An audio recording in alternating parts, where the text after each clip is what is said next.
Anatomy of an ad. Subconsciously trigger emotions through music. Perfect. Define an opportunity. Imagine talking to millions of people across the U.S. like I am now. Identify a problem. Creating an audio ad is time-consuming. Offer a solution. Utilize cutting-edge AI. Imagine creating all that in under 30 seconds. Well, we did to create this ad. To learn more about AI in the audio industry, download the white paper from audiostack.ai.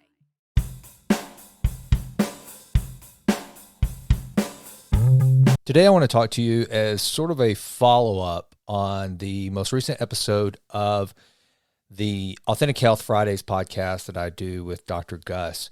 And in that podcast, if you haven't listened to it yet, I highly encourage you to do so, because we talk about not only the habits that we should all adopt for a healthy and prosperous new year, and as it relates to health. I mean, we're very specific about what we're talking about here. It's about health and wellness. There's so many different habits that all of us need to adopt for a healthier lifestyle and mindset and focus and goal setting and all those good things that we like to achieve.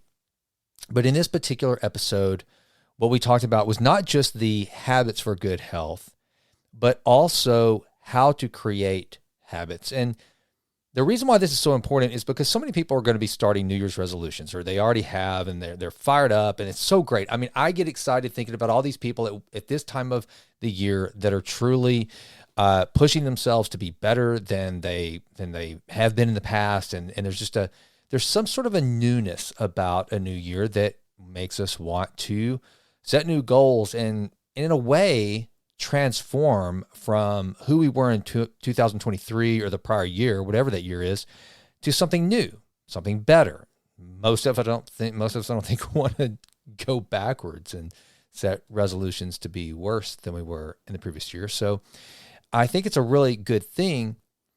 The problem is a lot of folks, and in fact, more than not, don't succeed. There's some ridiculous statistic about how many people have completely abandoned their New Year's resolutions by as early as like February. I mean, they just don't last long at all. Well, why is this? Well, there's a number of reasons. One of them, I think, is just tactics. I don't think they understand that to truly create new habits and to truly create new behaviors, you have to first and foremost realize that that's what this is. It's not just habit formation. It's not just deploying willpower to make yourself better and to make yourself do something that you've never done before, that you don't want to do anyway. Look, here's the thing. If it were something that was already a habit that you enjoyed, that was easy to do, that you were motivated to do, then it wouldn't be a resolution. You wouldn't have to resolve yourself to do something that you're already doing. So why are you having to resolve yourself to do it? Well, it's because it's something that you just haven't done in the past. You have never decided to eat less. You've never decided that you were going to exercise more. You've never decided that you were going to practice mindfulness. You were never going to read more, study more, be more patient, be more kind, be more giving, express more gratitude. These are things that obviously are not natural instincts or already built-in habits or behaviors that you have adopted and executed on, or you wouldn't have to put them on a New Year's resolution list. And what I want to do, and this is going to be, there's a bigger overarching theme to what I'm doing, because I think that as I have looked at my podcast and the audience and the things that have been interesting to people, and frankly, just taking a look at, okay, what is the greatest value I can bring to my audience? I mean, the motto is improve always and always. And I try to think to myself, what are those things that I'm really good at? There's plenty of things I'm not good at. I'm not good at learning foreign languages. I'm not good at playing musical instruments. I'm not good at a lot of things. But there are some things that for some reason I just seem to have developed sort of a strong acumen for, one of which is behavioral science. I know how to create habits. I know how to make myself adopt something new that might at first be challenging, and then ingrain it into my daily habits, and also it becomes a part of who I am. And one of those things is health and wellness. Now, granted that a lot of that has to do with, it's just something I like. It's something that means a lot to me. And so I thought about that. I was like, okay, well, maybe you're onto something. Because it means something to you, then you're able to attach habits to it that are easier, not easy, but easier to sustain.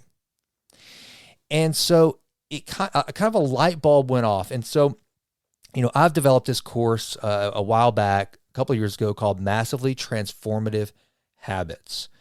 And essentially what I have done in that course is I've tried to pull out those things that I think have those habits that we should all form that will lead to the greatest amount of transformation in our lives. And they have to do with your health, your relationships, productivity, all these things that are probably would be pretty obvious if I list them all out, which that's not the point of this episode.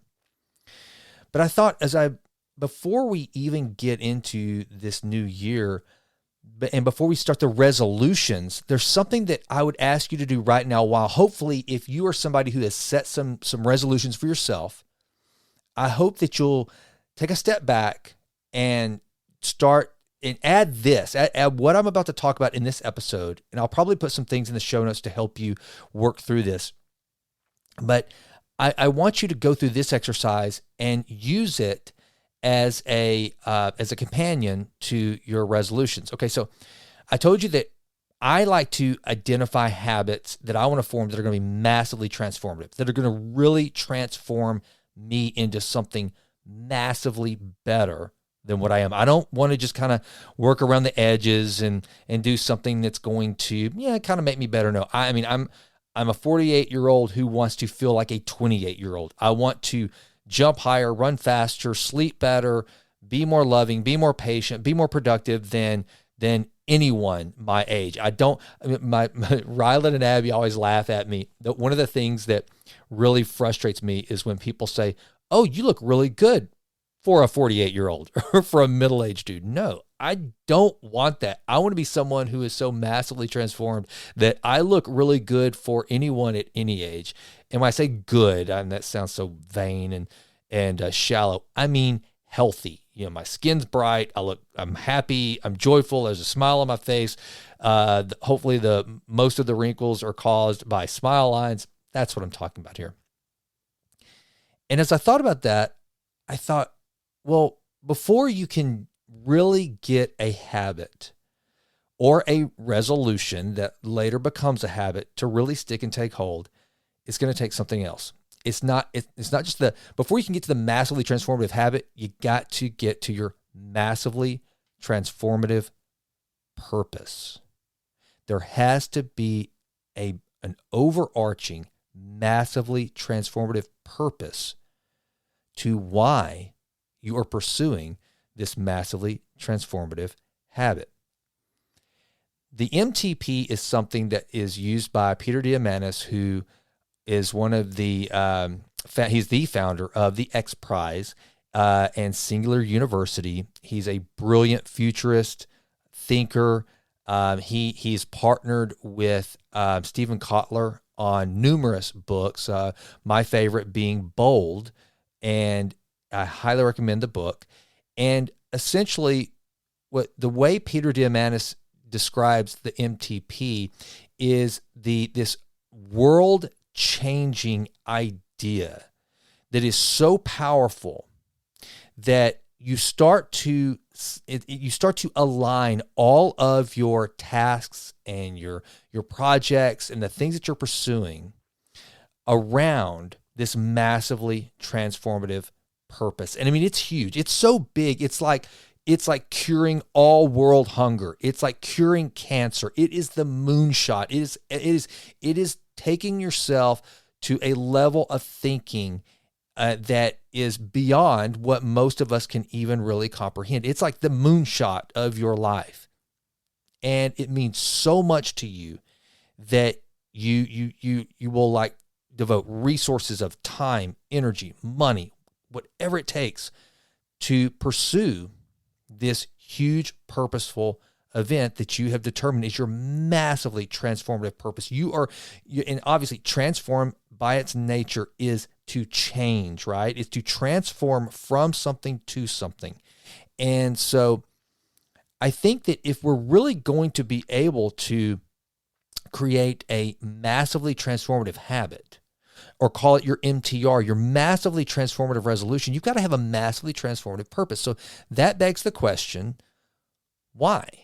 Why are you deciding to put those resolutions down? And here's what I hope happens. If you go through this exercise and you determine for yourself that, let's say that you've got, 4 or 5 resolutions, and if you just have one even, but you cannot describe what the massively transformative purpose is that this resolution will lend to, that you'll eliminate it. Get it off your radar. One of my my resolutions, for lack of a better word, for this year is to make sure that every single thing I'm doing, I'm talking about every single thing I'm doing throughout my day, this podcast, this moment right now that I'm talking to you, all of it, in some form or fashion points to my ultimate goals and ambitions for myself, my children, and my wife. That's what I'm doing. And as a result, if those of you who listen to the show and you follow me on Instagram, you know that I have not posted in the new year. I looked at Instagram for the first time, for 30 seconds on my laptop, didn't even use my phone because I don't have the app downloaded, just today, just to see if I had a bunch of DMs, because I felt bad. Most people, I couldn't assume that everyone saw my message at the end of last year where I said I'm out, and I'm not. It was like late December. I said I'm out for the rest of the year, and now I don't know that I want to go back. I don't know that I'm ever going back to Instagram. So if you don't see me there, it's because I'm not there. I don't want to be there, because there's not much on Instagram. And I used to think that, to promote this show, and that's really why I did social media. I was trying to do things that, one, would put some positivity out there in the world, just kind of share with my fellow human beings, and hopefully you would see something that you like that would make you want to listen to the show. I promote little clips and things from the show, but I've decided that I just dislike it so much, both putting stuff on Instagram as well as just that I don't see there's a lot of utility value in. I don't think that of all of the downloads I'm getting to the podcast, I bet barely a fraction of them come from Instagram. I don't think that was their organic discovery of the channel, or of the podcast. So I'm going all in on YouTube. I'm going to do clips and this episode will be loaded in video form, as well as most of the others, to YouTube. That's it, because it will promote, or rather it will lend to my ultimate purpose of building the podcast up, and that's it. I think the rest of social media is a waste of time. And it's been very freeing to me, because I have this massively transformative purpose that I'm pursuing of building this show and building some other things for my family and I, building my authentic health company that I'm co-founding with Dr. Gus Vickery and James Quandall. So which the really massively transformative purpose in that is to build a health and wellness company that will truly change the nature of healthcare in the United States of America and hopefully beyond. That's it. It's not just another supplement company. It's not just another biometric company. It's going to be something that we all hope completely changes the landscape of health and wellness in the USA and beyond. And so now that I have that massively transformative purpose in mind to build this amazing company, then my podcast has to support that. And so therefore, I probably won't have as many guests as I once had from other backgrounds and disciplines. I don't know that I'll be doing a lot of just kind of random interviews with people unless they somehow lend to that topic or that purpose. I'm really kind of at a crossroads as that goes. But here's what I know is that if I'm able to pull that off, if I'm able to start building content on this podcast that is truly beneficial and truly leads to good health and truly points people to a healthier way of life, then the show will then have proved to be feeding that purpose of building the authentic health company, and therefore I'll stick with it. If it doesn't happen, the show may go away. Because I don't care. I just don't care about doing things that don't have a purpose attached any longer. Life's too short, and I don't care about putting things in my mind, wasting time with individuals that are just not really adding to my life in either a relational way, an intellectual way. I'm trying to be very discerning with that. So I would ask you to do the same thing whenever you look at these resolutions that you've created, because here's what will happen. If you are able to identify your massively transformative purpose, and then you square that up with the resolutions that you've made and the habits that you want to form, then those will pull you through during those valleys that will absolutely come. If we only rely on willpower, we will fail. I said it last week when I was talking to Dr. Gus about these habits. Willpower is good for getting you started. Willpower is not good for sustaining you. Willpower is it's powerful, it's necessary, and the better you can develop it and hone it, the better human being you will absolutely be. But if you just decide to say, I'm going to do this thing consistently over time just because I said so, no matter how much it hurts, no matter how much it sucks, no matter how much I hate it, you will fail. You're not going to do it. I haven't listened to the episode yet, but I think I just saw a promotion, or it was a thumbnail, YouTube thumbnail, where I guess David Goggins was on Andrew Huberman's podcast. And it was about how to improve your willpower. And I can only imagine what David Goggins has to say about improving willpower. And I haven't listened to the episode yet. I certainly will. But, even if David Goggins said, I don't form habits, everything I do, I hate running long distances now. I hate the pain. I hate the pull-ups. I hate working out. I hate the 3-hour stretches or 8-hour stretches, whatever those crazy stretch sessions is. I hate it all, but I gut it out. I will myself to power to do it. Okay, that's David Goggins. None of us are David Goggins.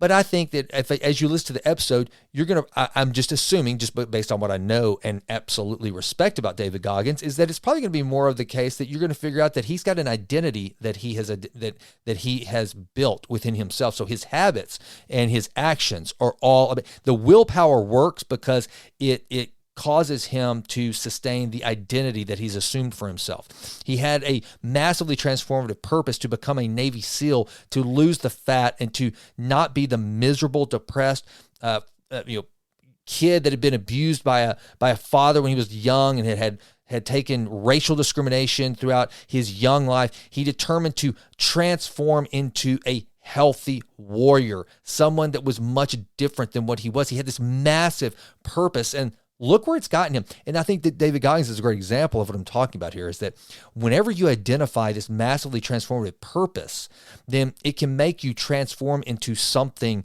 that is probably beyond what you ever believed. I don't know that David Goggins could have ever conceived of who he would become. And the reason why we love David Goggins, those of us who watch David Goggins and were inspired by his life and his book, Can't Hurt Me, and all the things he's done, is because we're watching someone that is doing something that so few humans have done at that level, which is to completely match their purpose and their habits and their life and their identity into something that is beyond what most humans can endure and become. And so as you start this year, I encourage you to find your, Simon Sinek calls it the why. Find your why, and Nietzsche said, he who has a big enough why can overcome almost any how. And Viktor Frankl, he echoed that as well in Man's Search for Meaning, and it's woven through logotherapy. Logo being your purpose. It's why you exist. It's why you're doing what you're doing. And that's what will pull you through. You see, if we just go to the gym to sweat out, an hour on the treadmill because we think we want to lose some weight, we want to look better in our clothes, that's not a great purpose. It's a purpose, but is it really massively transformative? Adding to it that you want to reduce your A1C levels, it's because you're a borderline diabetic and you want to be there for your wife and your children in your older age, and you want to be able to play with your grandchildren. You want to have a quality of life to sustain you. And you want your wife, this is a big one too, guys. You want your wife to be proud of you. You want her to look and say, my husband is a warrior. The discipline that he has exercised to take control of his health and his body and his well-being, it's sexy. It turns me on. I'm amazed by what he's done. Okay, that's where we start to get into purpose. And because here's what will happen is, if you just leave it between you and the goal, it's just, I just want to lose some weight, I want to look better, I know I'm supposed to, and by God, I'm going to go to the gym, I'm going to start doing all this extra stuff. Okay, that's fine. But that first day that you're really exhausted, you're really tired, and you don't want to do it, if you're just doing it for yourself, maybe you get through it, maybe you don't. Maybe the willpower will kick in and sustain you, maybe it won't. But if you draw on that purposeful why, that this is not just for me, this is for my beautiful wife who I love and adore, I want her to be proud of me. I want to go home tonight and tell her, sweetheart, I did it again. Crushed 10 miles on the treadmill. I did it. That's what will pull you through. When your kids come home from the holidays and they haven't seen you in a while, they're like, my God, Dad, you look amazing. When all of a sudden they notice a change in your cadence, you're lighter, you're smiling. Whatever your thing is that you've decided you want to transform from and to, when it starts to be noticed and you're like, yes, that will pull you through. The willpower is going to get you started. But matching the massively transformative purpose for your life and finding and identifying some massively transformative habits that point toward that MTP, that's where greatness happens. So I know that right now I haven't read any, but I know there's probably all those New Year, New You articles, and look, it's just low-hanging fruit for anyone that writes or creates any kind of content. The new year, it's a time of, rejuvenation and rebirth, and we're all fired up. We survived a year, and my gosh, these days, surviving from one year to the next with the country at least somewhat still intact is almost a miracle in and of itself. So we're just satisfied and grateful for that. But I wanted you to just stop and it's not just about starting something new because you think you're supposed to and it sounds good and you want to lose weight. Now, granted, there is something to just the being sick and tired of being sick and tired. You're sick and tired of who you are. You're sick and tired of being angry. You're sick and tired of having anxiety all the time. You're sick and tired of having way more month than money at the end of the year. You're sick and tired of not having a loving, passionate, intimate relationship with your spouse. And so you've decided to make some changes to get you more engaged with that. And so you're wanting to create some habits of spending time with people that you have and nurturing relationships. That's all amazing. But attach that purpose to it to sustain you on those times when you just don't want to. And so I'm going to be talking a lot more about massively transformative habits as this year goes on. And in fact, I think it's probably going to take a great deal of presence or prominence within the podcast, because that's what I want this podcast to be for you. I want it to be a place where you can go. Look, I have obsessed over and steeped myself in the knowledge and the discipline of behavioral science and neurochemistry and all these things for years and years and years to overcome a lot of hereditary issues, a lot of things that I watch other people in my family that they've dealt with regard to depression, bipolar disorder, just bad choices. And my way of dealing with those things was to try to hedge against my natural inclinations and whatever genome I might have being communicated or presented from my DNA from that family history to make sure I could identify the presence of it and change it. And so as I've done that, a lot of it has worked. I am all, like everyone else, I'm a work in progress. But one of the things that I think I've gotten pretty good at is creating and forming these habits and being very disciplined. And it's really weird that the feedback is there. The feedback, I talk to a lot of people, and I just think I'm just kind of just doing my thing, to be honest with you. I'm just trying to do things right. But I talk to a lot of people who are struggling with creating these habits, creating better choices, making better choices on a consistent basis, whether it's finance, health, wellness, it doesn't matter. And so I have a heart for people to whatever your goal, whatever your ambition is for you, for your family. If I can play some small role in this podcast that costs you nothing, that you can tune into it and think, you know what, I bet Jason's got something for me today that he's read or he's watched or he's seen or he's experimented with or he's executed in his own life that I might be able to implement into my life and get closer to my own potential. That's what I want for everyone listening to this show. I want so badly for this show to have infinite utility value to the souls that are hearing it on the other end of this microphone. And so as you go through this year, just stop for a moment every morning and think to yourself, whatever I have planned today, how will it either positively or negatively impact my massively transformative purpose? Steve Jobs, he had this epiphany at one point in his life about death. And he truly contemplated the fact that he was going to die, as are you and as am I. We are all born with a death sentence. And he said, when you start to truly realize that we're all going to die someday, you become much more, you become less. He's talked about how he lost a lot of his inhibitions because he realized that, we're all going to die. So who cares?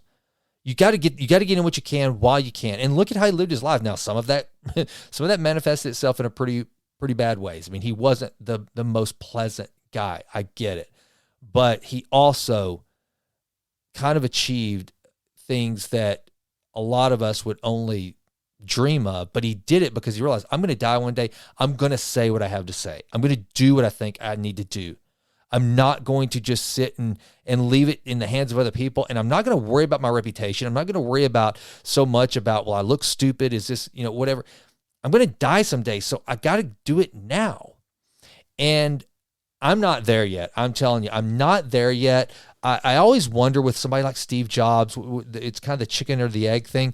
With Steve Jobs, you remember how, if you've read anything about him, or if you know anything about him, he was one of these guys that truly lived his life where he was very eccentric, and he was to the point where he was kind of mean to people. I mean, he just would, and he did live life on his own terms. What was it that he had? The reality distortion field. I mean, Steve Jobs kind of created his own reality, and I always wonder which came first. Was he the poor, young, kind of hippie dude eating only carrots for like a year? That's disgusting. He ate so many carrots at one point that his skin was turning orange. That's so bizarre. But was it being like that before he even had money that made him have the money? Or was it when he started getting the money, and look, when you get FU money, then guess what? You can just kind of FU everybody and live the way you want to, right? I don't know which really came first for him. Was it, and how much of it contributed to success? But I will say this. I've noticed as I've gotten older, a lot of the people that just live life on their own terms, responsibly, not just being pricks and jackasses. And, I have no respect for people that live like that. But people who just, they say they know their purpose, and they know where they're going. They know where they want to go, and they just refuse to let petty, small ball things get in their way, like being embarrassed to speak up in a meeting, like being so scared to take a risk in an investment because they might lose some money. Like guys like Elon Musk, those guys, they kind of rise up, and you look at them and you realize that these were people that they knew their massively transformative purpose early on. And so therefore it went into the calculus of all the other decisions that they would make. And that's what I'm trying to convey here today, is that as we start this new year, if you do not have your massively transformative purpose, if you are just somebody that wakes up every day, hits the alarm, takes a shower, goes off to the salt mines, you make your money, and it's literally Groundhog Day. A good day is a Groundhog Day because it means that it looked pretty much like yesterday. Nobody died. Nobody got really sick. But you really don't know what it's all about. I encourage you to take stock. Figure it out. Get the most out of life that you possibly can. And the best way to do it, and the best way to achieve those goals, is to have a massively transformative purpose, to understand what every move you're making, whatever thing you're doing, whatever challenge comes before you. This is what Viktor Frankl talks about in logotherapy. This is what Man's Search for Meaning is all about. It's like, no matter what the obstacle or the pain or the setback or the hardship is, you know your purpose. So even that little bitty thing, that little setback, that aggravation, it's what's the purpose in it at that moment for you? What can you learn from it? What is it that the universe is trying to teach you about yourself in that moment? That had you not gone through that struggle, had you not gone through that hardship, yes, you wouldn't have wished it upon yourself, but you're there now. So who are you going to be? How are you going to react? I guess it was, I wish I could remember. I was listening to something here recently, and someone made the point that the only way we really figure out someone's character is during extremely stressful situations. That's the only way you truly find out for yourself who you really are. It was a psychiatrist, and I wish I could remember the exact quote that was used, but essentially that was the gist of it. Is, we think we know who the heroes are. We know who we think are the survivors, and I guess it was this contrarian approach that essentially it was one of the like maybe Freud. I think Freud said something to the effect that when we're all without, when we're all starving, when there's nothing for any of us, that's when we're all the same. That's when we're most equal, right? So let's imagine that 10 of us are stranded, like in the movie Alive. I just think they just remade that. The movie Alive, where I think it was an Argentinian soccer team, they have a plane crash, and everyone there, think about it for a moment, everyone there is they're starving, they're dying, they're cold, they're scared, and let's say maybe there's a billionaire there, there's a pauper there, there's someone that's middle class, but in that moment, Freud would say that in that moment, everyone is equal. And maybe this was Viktor Frankl it was part of in Man's Search for Meaning at the end of it, kind of the commentary on the audio version of the book, where he said, no, that is absolutely not true. And let's think about this. If 10 people were all on a desert island or on a frozen mountain and they were freezing to death, then some are going to start stealing the food of others. Some are going to rise up and be the organizer. Some are going to be the supporter, the cheerleaders. Some are just going to completely go nuts and lose all control of their faculties. So the point being, you find out exactly how unequal the humans really are at a deeper level in those moments.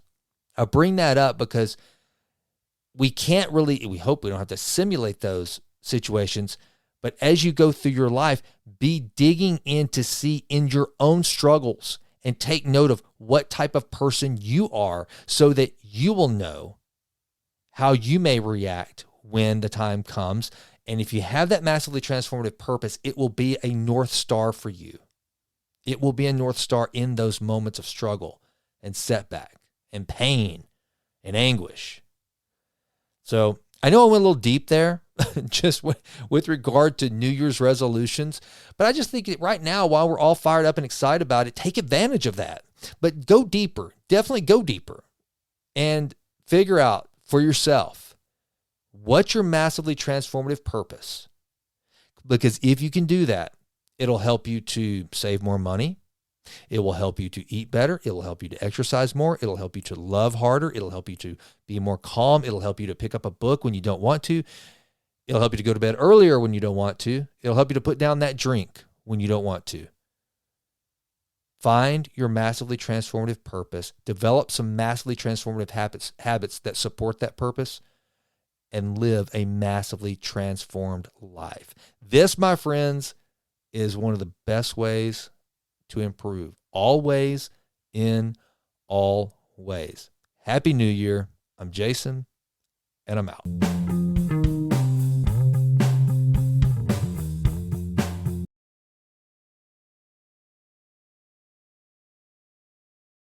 Anatomy of an ad. Subconsciously trigger emotions through music. Perfect. Define an opportunity. Imagine talking to millions of people across the U.S. like I am now. Identify a problem. Creating an audio ad is time-consuming. Offer a solution. Utilize cutting-edge AI. Imagine creating all that in under 30 seconds. Well, we did to create this ad. To learn more about AI in the audio industry, download the white paper from audiostack.ai.